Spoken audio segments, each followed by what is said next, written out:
Assalamualaikum warahmatullahi wabarakatuh. Selamat datang di video pembelajaran kimia dasar. Untuk topik kita kali ini adalah tentang teori perkembangan atom dan hukum-hukum kimia. Oke, kita mulai ya. Nah, jadi topik ini kita akan membahas tentang yang pertama, perkembangan teori atom, kemudian struktur atom dan hukum-hukum kimia.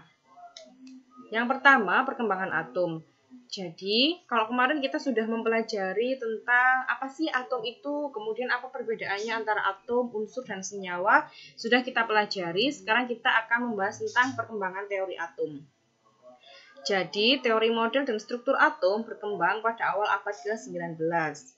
Hal ini dipengaruhi oleh keingintahuan para ilmuwan tentang apa yang menjadi penyusun dari suatu materi dan berkembangnya metode ilmiah dalam pembuktian sains.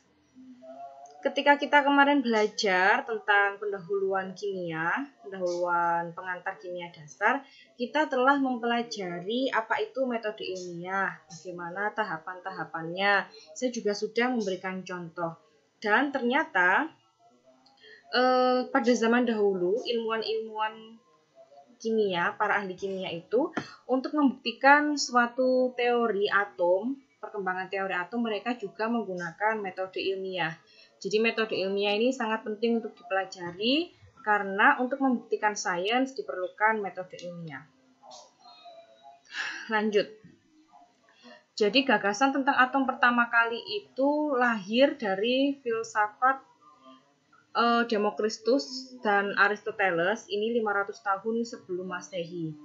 Jadi, Bapak Demokritus ini menyatakan bahwa materi itu tersusun dari suatu partikel yang disebut atomos. Atomos itu artinya tidak dapat dibagi-bagi lagi menurut bahasa Yunani.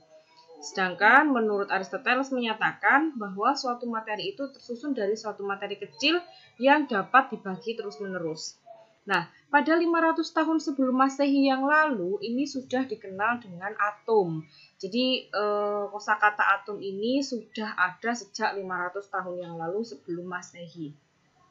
Tetapi ada perbedaan antara pendapat Demokritus dan Aristoteles terkait atom. Yang pertama, kalau Demokritus itu menyatakan atomos tidak bisa dibagi lagi, sedangkan Aristoteles itu bahwa materi itu tersusun atas suatu materi kecil yang bisa dibagi terus-menerus, tapi masih belum tahu pada batas keberapa sampai tidak bisa dibagi lagi. Nah, pengetahuan tentang atom mulai berkembang pesat sejak penelitian John Dalton dan Avogadro yang mengungkapkan suatu gas yang berbeda namun memiliki volume yang sama dan berisi jumlah molekul yang sama bila suhu dan tekanannya sama. Teori-teori model dan struktur atom tersebut mulai disempurnakan karena memiliki kekurangan-kekurangan sehingga dihasilkan banyak lagi teori atom yang lain, seperti teori model atom Thomson, teori model atom Rutherford, dan teori model atom Bohr. Nah, berdasarkan informasi yang kita dapat dari slide ini, bahwa Bapak Dalton dan Avogadro ini sebelumnya telah melakukan eksperimen yang menyatakan bahwa pada suhu yang sama, gas yang berbeda itu akan memiliki volume dan jumlah partikel yang sama. Dengan catatan suatu reaksi itu memiliki persamaan reaksi yang telah setara.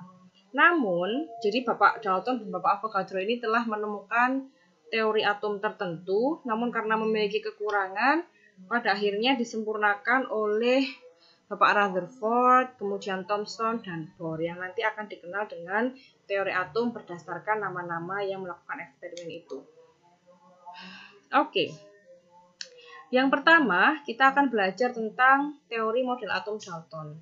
Jadi Bapak Dalton ini adalah yang mengemukakan teori terkait model atom pertama kali pada tahun 1808.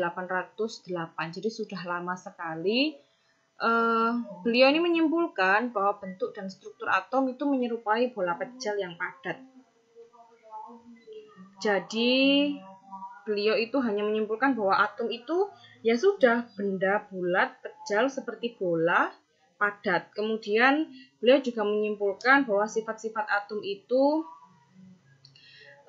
seperti ini ya. Yang pertama, materi terdiri atas atom yang sudah tidak dapat dibagi lagi sesuai dengan apa yang disampaikan oleh Demokritus. Kemudian, semua atom dari unsur kimia tertentu memiliki massa dan sifat yang sama. Semua atom dari unsur kimia tertentu memiliki massa dan sifat yang sama. Ini yang kurang relevan sehingga nanti akan disempurnakan oleh ilmuwan yang selanjutnya. Kemudian, unsur kimia yang berbeda akan memiliki jenis atom yang berbeda. Dan selama reaksi kimia, atom-atom hanya dapat bergabung dan dipecah menjadi atom-atom yang terpisah, tetapi tidak dapat diubah selama reaksi tersebut. Dan yang terakhir, suatu senyawa terbentuk dari unsur-unsurnya melalui penggabungan atom tidak sejenis dengan perbandingan yang sederhana. Kita lanjutkan ya, ini adalah teori atom Dalton. Jadi beliau kan menyatakan bahwa teori ini memberikan gambaran model atom seperti bola pecel atau model bola biliar. Ketika ada atom unsur X yang seperti ini, kemudian bertemu dengan atom unsur Y, maka bentuk molekulnya adalah seperti ini. Jadi hanya mereka bergabung tetapi bola pecelnya masih tetap. Lanjut, yang kedua adalah teori model atom Thomson. Teori ini lahir dari percobaan Joseph John Thomson pada tahun 1897. Beliau melakukan percobaan menggunakan tabung sinar katoda dan berdasarkan hasil penelitiannya, terdapat atom yang memiliki muatan negatif yang disebut elektron. Oleh sebab itu, Thomson mengusulkan bahwa model atom yang tepat adalah seperti roti kismis. Jadi, bola kismis dengan muatan listrik yang terdistribusi merata dan elektron tersebar pada bola ini dengan jumlah muatan negatif yang sama dengan muatan positif. Jadi, Bapak Thomson ini sudah mulai menemukan mana proton dan mana elektron. Seperti ini ya gambarnya. Jadi, sudah ada susunannya, ada elektron dan ada protonnya, berbeda dengan atom dari Dalton. Dan yang ketiga adalah teori model atom Rutherford. Jadi, teori ini lahir dari percobaan Ernest Rutherford bersama muridnya. Percobaan mereka adalah memberikan hamburan partikel alfa pada suatu lapisan logam tipis emas. Dari hasil eksperimen tersebut, mereka menemukan bahwa sebagian besar partikel alfa melewati lapisan tipis seperti menembus ruang kosong, dan ada juga partikel yang terdefleksi dengan sudut yang lebar. Eksperimen mereka juga menunjukkan bahwa ada partikel yang terpantul kembali ke arah datangnya sinar. Rutherford menjelaskan hasil eksperimennya dengan menggunakan model atomnya sendiri bahwa terdapat muatan positif dalam sebuah atom yang terkonsentrasi pada suatu bagian relatif kecil dibandingkan dengan ukuran atom. Bagian bermuatan positif ini disebut dengan nukleus, sedangkan bagian atom yang berada di luar dan bergerak mengelilingi inti atom seperti planet mengelilingi matahari disebut elektron. Kemudian selanjutnya adalah teori model atom Bohr. Jadi, teori ini lahir dari gagasan Niels Bohr pada tahun 1913. Teori model atom Bohr merupakan penyempurnaan dari model atom Rutherford yang gagal menjelaskan gaya gerak elektron pada lintasan orbit.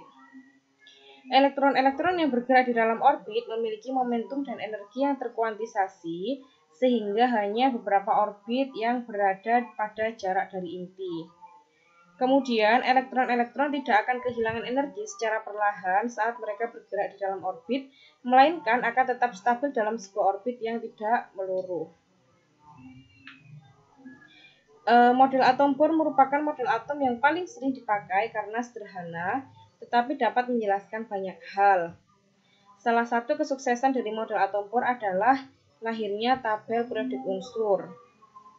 Kemudian, tabel periodik unsur ini adalah sebuah tabel yang berisi atom-atom yang penggolongannya terhadap sifat dan jenis-jenisnya. Contohnya ada unsur logam, non-logam, padat, gas, cair, maupun unsur buatan.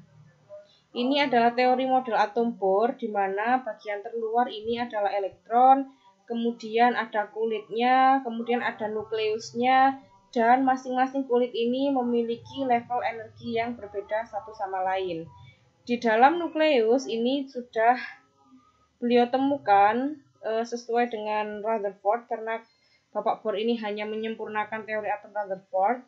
maka beliau ini sudah mengetahui bahwa di dalam inti atom terdapat nukleus yang berisi proton atau muatan positif dan penyeimbang yaitu neutron atau muatan netral. Ini merupakan salah satu kesuksesan teori atom Bohr di mana terdapat tabel periodik unsur yang menyatakan banyak sekali golongan atom berdasarkan sifatnya. Jadi ada yang bersifat logam, kemudian ada non-logam, ada yang bersifat gas, cair, padat, maupun unsur-unsur yang secara sengaja dibuat oleh manusia. Unsur yang secara sengaja dibuat oleh manusia ini adalah lantanida dan aktinida. Nah, jenis atom yang sama akan mempunyai jumlah proton yang sama, dan juga sebaliknya, atom yang berbeda memiliki jumlah proton yang berbeda pula. Contohnya, unsur hidrogen itu mempunyai sebuah proton 1, sedangkan unsur emas mempunyai 79 buah proton.